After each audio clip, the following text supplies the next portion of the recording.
समृद्धि helpline को स्वागत। चाष संबंधी प्रश्न जानी पारे।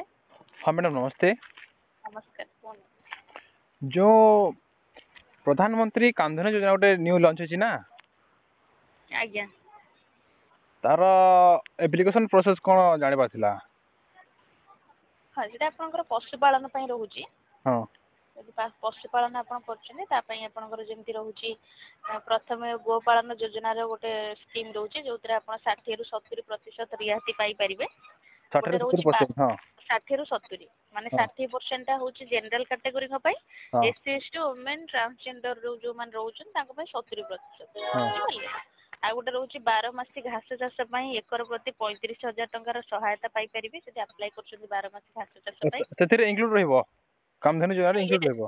नाइ हां कामधेनु योजना अंडर रे मन रहउछन आज्ञा। हां हां बुझि पाले सेटा गोटे योजना जोतरे माने आपनकर गोपालन किबा महिषी पालन ए गुडा सब रहउची।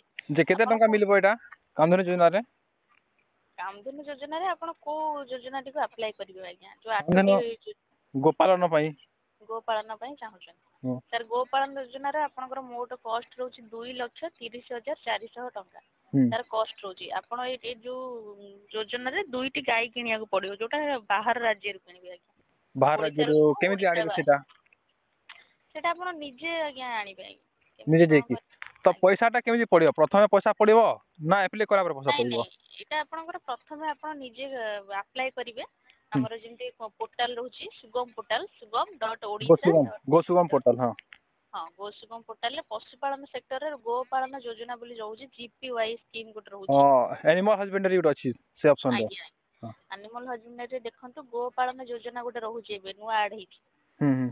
से स्कीम रे आपण अप्लाई करिवे। अप्लाई कला परे आपनकर जो रहउची दुईटी गाय आपण किनिबे जो जगह रु किनिबे से जगह रे आपनकर जहां कोठारु किनिबे तांकर आधार कार्ड रो जेरॉक्स दरकार हेबो। बैंक रो जो ट्रांजैक्शन आपण जो पैसा टी तांको दउचंदी किबा आपण ए प्रोजेक्ट जो खर्च करूचंदी कारण आपनकर एतरे गुहाळ भी ऐड हि परिबो। बुझि पाले गुहाळ निर्माण मध्य करि परिबे आपण। गुहाळ पई एक्स्ट्रा पैसा मिलबो ना? नै एक्स्ट्रा न तारि भितर आपनकर रहउची ऐड हि परिबो।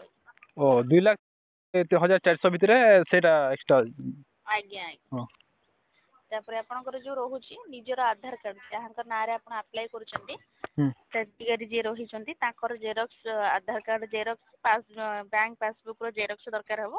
कास्ट सर्टिफिकेट आवश्यक रहउची। गाय क्रय करबा समय रे अन्य राज्य रो गोटे जियो टैग रो फोटो ओडिसा भीतर एक जियो टैग रो फोटो बुझि पाले। ए जो डॉक्यूमेंट आपनकर रहितबो ए जो बिल गुडा को रहितबो आपनकर प्रोजेक्ट सरला परे कंप्लीट हे सरला परे आपनकर प्राणी चिकित्सालय जो ब्लॉक रे जाय कि आपण जाय कि सबमिट करिवे। सबमिट करला परे गवर्नमेंट तरफ रु वेरिफिकेशन हबो एक्चुअली आपनकर करिसंती कि नै प्रोजेक्ट गुहाळ निर्माण करिसंती कि नै गाय रखसंती कि नै। ओ प्रथमे गाय थिबा कथा ना? आज्ञा आपण प्रथमे गुहाळ किबा गाय आपनकर प्रोजेक्ट ता सारिबे गाय किनि परिबे। ना ना एप्लाई करा पूर्व ता प्रथमे तारा बटे दिपट गाय थिबा कथा आ गुहाळ थिबा कथा। नै सुनंतु आपण प्रथमे अप्लाई करला परे तो आपण प्रोजेक्ट स्टार्ट करिवे ना। हां हां प्रोजेक्ट स्टार्ट करिया पूर्वरु आपण अप्लाई प्रथमे करिवे। हां अप्लाई करि सारला परे आपनकर जो रिसिप्ट ता मिलुची सेटा आपनकर जाय कि बीडीओ को जोगाजोग मध्य करि परिये। से आपनको जणै परिये को जगह रे गाय आपण को ब्रीड ता किनिबे कारण आपनकर संकर जातीय गाय किबा उन्नत देशी प्रजातिर गाय पालन पई ही आपनकर रहउची। ओ टोटल पैसे 60 देबे हम जो वेटरनरी सा सब देबे टोटल इन्फॉर्मेशन कोठी मिलबे। हां कोठी गाय मिलबो कोठी आनिबे सब। हां ताको से जोगाजोग कले से आपनको कोऑपरेट करिवे जणै। हां हां तापर आपनकर जो प्रोजेक्ट हबो सेटा सरी गला परे आपण पैसा पाइबे किंतु प्रथम खर्च करिया पड़ियो सर। ओ प्रथमे निज हातरु खर्च करे पड़िबो 2,30,400 टंका। आज्ञा तो मैडम मु गुटे कथा कहबी। आज्ञा तो देखंतु जते भी चासी अछंती हमर विलेज लेवल रे से माने तो एते समृद्ध नाहंती कि 2 लाख टंका खर्च कर परिबे। नै कॉस्ट प्राइस एतिक रहउची आ भीतर आपण खर्च करिवे बुझि पारले। ता भीतर तो आज्ञा आपण को तारि सेतिके भीतर टंका खर्च तो करिया अछि। सेतिके टंका तो गुटे चासी पाखरे मिलबा मुश्किल। ए विषय छोटिया आपण चासी जदि जने लोन भी करिया को चाहूची ହଁ ଯଦି ତା ପାଖରେ ପଇସା ନାହିଁ ସେ ମାନେ ଋଣ କରିକି ତାର ମାନେ ପ୍ରୋଜେକ୍ଟ ଷ୍ଟାର୍ଟ କରିବାକୁ ଚାହୁଁଛି ଓ ସେ ଗାଈ ଲୋନ ପ୍ରୋଜେକ୍ଟ ପାଇଁ ଗାଈ ହଁ ଲୋନ ଋଣ କେମିତି କରିବ? କରିପାରିବ। ସଫଲ ପୋର୍ଟାଲ ରହୁଛି ଆଜ୍ଞା, ହଁ ସଫଳ ପୋର୍ଟାଲରେ safal.odisha.gov.in ଏଇ ପୋର୍ଟାଲ ଆପଣ ଜାଣିଥିବେ, ସେଇ ପୋର୍ଟାଲରେ ଆପଣଙ୍କର ଆପ୍ଲାଏ କରାହଉଛି ଆଜ୍ଞା ହଁ ଲୋନ। ହଁ ସଫଲ ପୋର୍ଟାଲରେ ସେ ଗାଈ ଚାଷ ପାଇଁ ଲୋନ କରିପାରିବ। ଆଜ୍ଞା, ଲୋନ କରିକି ସେ ପଇସା ଯେତେବେଳେ ପାଇସାରିବେ ତାପରେ ପ୍ରୋଜେକ୍ଟ ଟାକୁ ଆପଣ ଆପ୍ଲାଏ କରିକି ତାର ସବସିଡି ଟା ପାଇପାରିବେ। ସବସିଡି ଟା କେତେ ମାସ ପରେ ମିଳିବ?